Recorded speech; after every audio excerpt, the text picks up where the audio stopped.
আজকে আমার আলোচনার বিষয় সহবাসের সময় বৃদ্ধি করার কার্যকারী 7টি টিপস।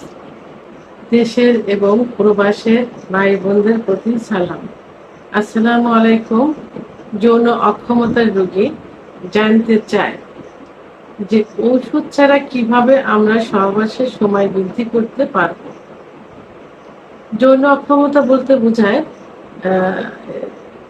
যারা সহবাসের সময় পায় না, ইচ্ছা হচ্ছে, উত্থান হচ্ছে, সহবাসে যাচ্ছে, অল্প সময়ের ভিতরে সহবাস বীর্যপাত হয়ে যাচ্ছে, নিজের সুখ পাচ্ছে না, স্ত্রীকে সুখ দিচ্ছে না।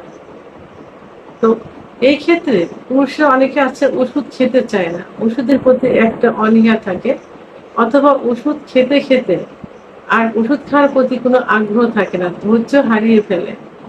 তারা বিভিন্ন ট্রিটমেন্ট নিয়ে থাকে যেগুলো তাদের কোনো কাজই হয় না, যার প্রতি তাদের অনীহা এসে যায়। অনেকে অন টাইম ট্যাবলেট খেয়ে সহবাসে লিপ্ত হয়, প্রথম প্রথম ভালো কাজ করে, কিন্তু পরবর্তীতে দেখা যায় যে অন টাইম খেয়েও আর কোনো কাজ হয় না। তখন তারা উপায় না দেখে বিভিন্ন সিস্টেম অ্যাপ্লাই করতে চায় যে কিভাবে সহবাসে সময় বের করা যায়, এবং আমাদের কাছেও জানতে চায়। অনেক পেশেন্ট জানতে চায় যে মেসেঞ্জারে, ফোনে মেসেজ লিখে জানতে চায়। তো আজকে আমি সবার উদ্দেশ্যে ভিডিও আকারে আমি এটা তৈরি করেছি যাতে সবাই এটা জানতে পারে, বুঝতে পারে। তা আমি এই বিষয়ে আজকে কার্যকরী কয়েকটা টিপস বলবো, যে টিপসগুলো গ্রহণ করলে বা অ্যাপ্লাই করলে সহবাসের সময় কিছুটা কিন্তু বাড়ানো সম্ভব হবে। তো আবার কারোর দেখা যায় যে সহবাসে যাবার পূর্বেই বীর্যপাত হয়ে যায়, তাদের ক্ষেত্রে কিন্তু এটা কার্যকারী হবে না, অবশ্যই চিকিৎসার আওতায় আসতে হবে। তো আর যাদের দেখা যায় ভিতরে প্রবেশ করানোর পর কিছু সময় সহবাস করতে পারছে, অর্থাৎ 1-2 মিনিট, তো 1-2 মিনিটে দেখা যাচ্ছে নিজের হয়ে যাচ্ছে কিন্তু স্ত্রী হচ্ছে না, স্ত্রীর কাছে বকা শুনতে হচ্ছে, এবং দেখা যায় যে এটা নিয়ে অলওয়েজ টাইম ফ্যামিলিতে গন্ডগোল হচ্ছে। তো সেই ক্ষেত্রে সেই পুরুষদের উদ্দেশ্যে বলবো যে আপনারা কিছু টিপস অ্যাপ্লাই করবেন, যে টিপসটা আপনাদেরকে কিছুটা সময় বৃদ্ধি করতে সাহায্য করবে। তবে টিপসের থেকে সব থেকে আপনারা পার্শ্ব প্রতিক্রিয়া মুক্ত ওষুধ খাওয়ার চেষ্টা করবেন, যেমন হোমিওপ্যাথি, আয়ুর্বেদিক, যার কোনো পার্শ্ব প্রতিক্রিয়া নেই, অর্থাৎ সেক্সুয়াল বিষয় যৌন অক্ষমতা রোগীদের জন্য পারফেক্ট একটা চিকিৎসা। আপনারা চিকিৎসা গ্রহণ করবেন, তারপরেও যদি তার প্রতি আস্থা না থাকে অথবা ওষুধ না খেতে চান, তখন এই টিপসগুলো আপনারা অ্যাপ্লাই করবেন। 1 নম্বর যে টিপস সেটা হলো ষোলো সহবাস।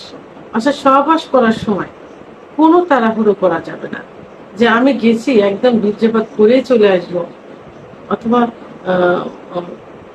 ওখানে থাকা যাবে না, খুব দ্রুত বীর্য বের করতে হবে, এভাবে তাড়াহুড়ো করা যাবে না। নিজের সুখ নিতে চাইলে, স্ত্রীকে সুখ দিতে চাইলে ষোলো ধীরে ধীরে সহবাস করতে হবে। ধীরে ধীরে সহবাস করলে অনুভূতি শক্তিটা ধীরে ধীরে আসে। আর যখনই খুব তাড়াহুড়ো করবেন, মানে প্রবেশ মাত্রই এত তাড়াহুড়ো করছেন যে সঙ্গে সঙ্গে অনুভূতি চলে আসবে, বীর্যপাত হয়ে যাবে। এই জন্য ষোলো সহবাস করতে হবে। 2 নম্বর, সহবাস চলাকালীন সময় স্বামী স্ত্রী দুজনে রোমান্টিক কিছু গল্প করতে হবে। মাঝে মাঝে গল্প করলে দেখা যাবে যে তার উভয়ের মন মানসিকতা কিন্তু গল্পের দিকে আসবে। কিছুটা সময় হলেও কিন্তু সহবাস যে চালাচ্ছেন, করছেন, এটা থেকে কিন্তু মনটা ঘুরে আসবে, তখন ওই গল্পের দিকে কিছু সময় মনটা থাকবে, তখন সহবাসটা কিন্তু একটু সময় নিয়ে করা যাবে।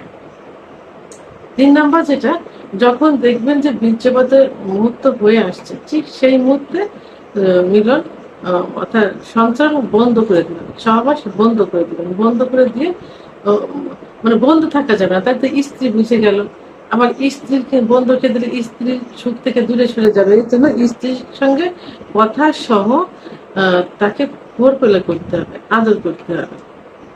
আদর করতে করতে একটা সময় দেখা যাবে যে আপনি আপনার মন মানসিকতা অর্থাৎ বীর্যপাত থেকে আপনি দূরে সরে আসছেন, তখন আবার শুরু করবেন। এভাবে কিছু সময় সহবাস করা যাবে। চতুর্থ যেটা, অর্থাৎ 4 নম্বর যেটা, সেটা হলো যে আপনারা যখন প্রসাব এবং টয়লেট করেন তখন কিছু সময় যদি সেটা থেকে বিরত থাকতে চান এবং সঙ্গে সঙ্গে আপনার সময় হচ্ছে না বা ভালো প্লেস হচ্ছে না, যেখানে পোশাক টয়লেট চেপে রাখতে চাচ্ছেন এবং চেপে রাখার সময় মলদার এবং পোশাকের এটা যেভাবে চেপে ধরেন, ঠিক সহবাস করার সময় এভাবে একটু রেকটাম এবং লিঙ্গের আশেপাশের মাংস পেশিগুলো একটু সংকুচিত করতে হবে, একটু চেপে রাখা মতো রাখতে হবে। তাহলে কিছু সময়ের জন্য হলো বীজটা কিন্তু বেরোতে দেরি হবে। অর্থাৎ পোশাক টয়লেট করার সময় যদি সময় সুযোগ না হয়, একটু লেট করতে চান, দেরি করতে চান, তখন যেভাবে চেপে রাখেন ঠিক সেইভাবে চেপে রাখতে হবে, সংকুচিত করতে হবে। তাহলে একটু দেরিতে হলেও বীর্যপাত হবে। 5 নম্বর যেটা, সেটা হলো সহবাস করার সময় যাতে দ্রুত বীর্যপাত হয়, আপনারা ইচ্ছা করলে কন্ডোম ব্যবহার করতে পারেন।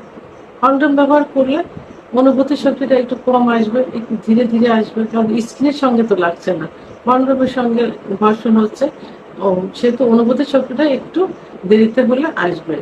এবং যদি পারেন তাহলে আপনারা অভ্যাস করার মতো কম মাত্রার কিছু স্প্রে এবং ক্রিম আছে, সেগুলো ব্যবহার করতে পারেন। তবে রেগুলার করা যাবে না, মাঝে মাঝে এটা করতে হবে। তো এটা করলে আপনারা কিছু সময় একটু সময় নিয়ে সহবাস করতে পারেন, কারণ ওই যত সময় পর্যন্ত এটা থাকবে, অবশ্যই সময়টা থাকবে, তত সময় পর্যন্ত কিন্তু অনুভূতিটা একটু ধীরে ধীরে আসবে।